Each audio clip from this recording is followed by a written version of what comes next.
Hello guys, today we're going to be replacing the wiper blade on this 2018 GMC Sierra.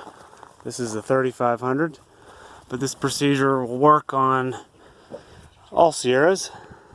So you can see the wiper arm here, this plastic little button here, just push this in and you can see where the division is here. This will pull out.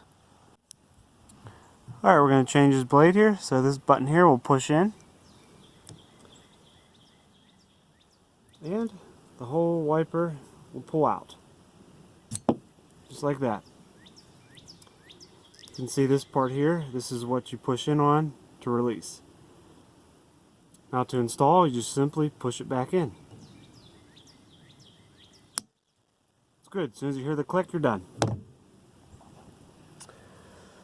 So that's it.